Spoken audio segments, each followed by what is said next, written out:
Méditation du 10 novembre. Ils hériteront la terre. Les hommes hériteront la terre et ils se délecteront d'une paix immense. Somme 37, verset 11. Version Chouaki. Le président de la Taylor University, Indiana, États-Unis, a accueilli à bras ouverts un jeune étudiant originaire d'un pays africain. Avec beaucoup d'émotion, il lui a fait visiter tout le campus universitaire. Lorsqu'ils ont atteint la zone des dortoirs, le président a demandé au jeune homme où il aimerait dormir. L'étudiant a donné une réponse très surprenante. S'il y a une pièce dans laquelle personne ne veut dormir, alors donnez-la moi. Peut-être, cher lecteur, êtes-vous aussi altruiste que ce garçon. Mais quand j'étais étudiant à l'université adventiste dominicaine, j'ai malheureusement essayé d'obtenir une des meilleures chambres. Je n'aurais sous aucun prétexte voulu dormir là où personne ne voulait dormir. Le témoignage de ce jeune homme est un exemple frappant de l'humilité biblique. Son sermon sur la montagne, faisant allusion au psaume 37, verset 11, Jésus a dit « Heureux ceux qui sont doux, car ils hériteront la terre. » Matthieu 5, verset 5. Notre Seigneur s'est défini comme étant doux et humble. Matthieu 11, verset 26. Il est le roi doux. Matthieu 21, verset 5.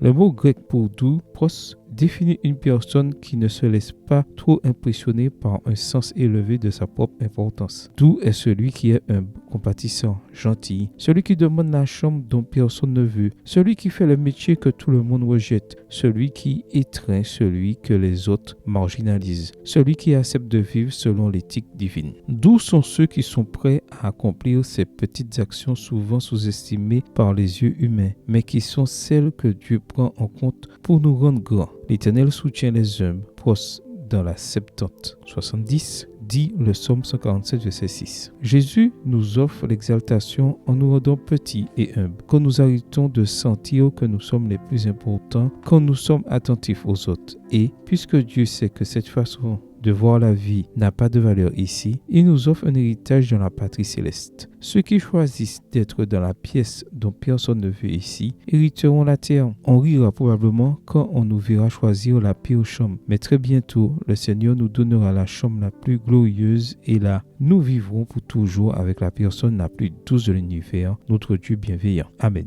Bonne journée à vous et que le Seigneur vous bénisse.